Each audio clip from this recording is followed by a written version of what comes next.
নরেন্দ্রনাথ দত্ত পাড়ার বন্ধু বান্ধব আর মায়ের কাছে আদরের প্রিয়। ছোটবেলা থেকেই বড় ডাকবুকো স্বভাবের সঙ্গে সব বিষয় নিয়ে অকট্ট যুক্তি তার সর্বসময়ের সাথী। ছোটবেলা থেকেই বড় দয়ার শরীর তার। অন্যের কষ্ট দেখলে, দুর্বলের প্রতি সবলের অন্যায় দেখলে মেনে নিতে পারেন না কোনোদিনই।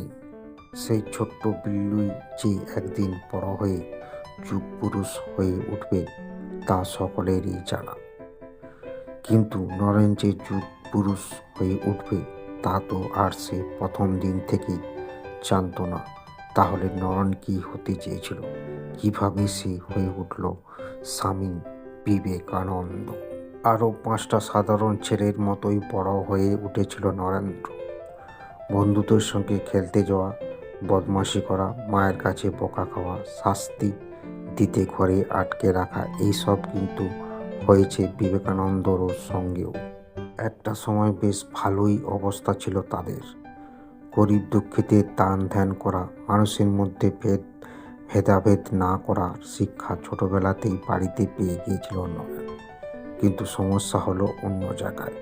বাবার মৃত্যুর পরে হঠাৎ খুব খারাপ পরিণত হয় দত্ত পরিবারের।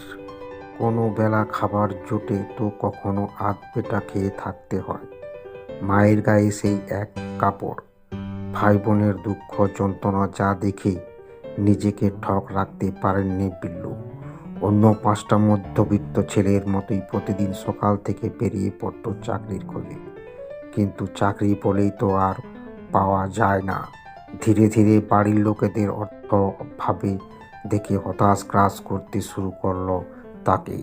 একদিকে ততদিন এক সভার গান করতে গিয়ে দক্ষিণেশ্বর রামকৃষ্ণ ঠাকুরের সঙ্গে আলাপ হয়েছিল তার।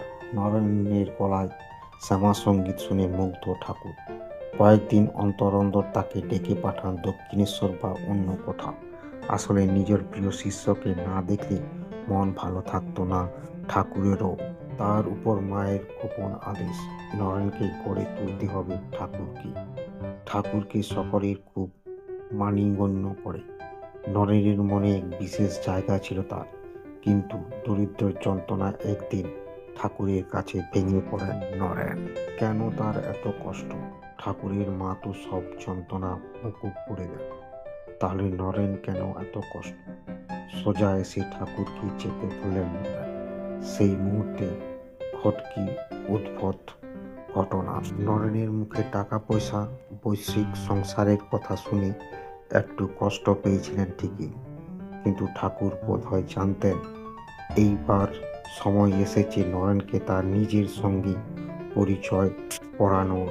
বিচলিত নরেনকে ঠাকুর এসে বললেন, ওরে মা, কখনো কাউকে খালি হাতে ফেরান না।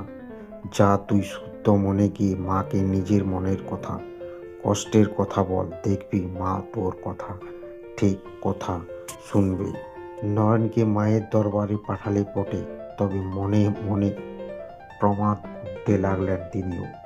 নরেন যেন বিপদে না যায় সেই প্রার্থনা করতে লাগলেন নিজেও। কিছুক্ষণ পরে মায়ের মন্দির থেকে ঠাকুরের কাছে ফিরে এলেন নরেন। ঠাকুর বললেন, কিরে, নিজের কষ্টের কথা বললি? নরেন বললেন, না, কি আশ্চর্য, মায়ের সামনে গিয়ে আমি কিছুতেই কিছু চাইতে পারলাম না। শুধু বললাম, মা, তুমি আমার বিদ্যা দাও, বুদ্ধি দাও। ঠাকুরের বুঝলেন তিনি ভুল লোককে বেছে নেননি, তবু পরীক্ষা করতে মিছিমিছি বকে আবার মায়ের কাছে পাঠানো তাকে। কিন্তু এবার ফিরে এসে সেই একই কথা, মায়ের কাছে গিয়ে কিছুতেই কিছু চাইতে পারেন না নরেন। তখন নরেনকে তার জীবনের উদ্দেশ্যে বুঝিয়ে দিয়েছিলেন রামকৃষ্ণ।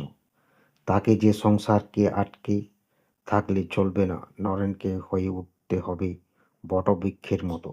বাকিরা এসে তার তলায় জিরিয়ে নিতে পারে দুদণ্ড।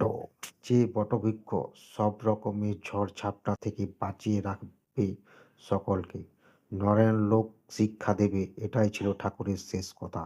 সেই কথা মেনে নরেন হয়ে উঠেছিল স্বামী বিবেকানন্দ।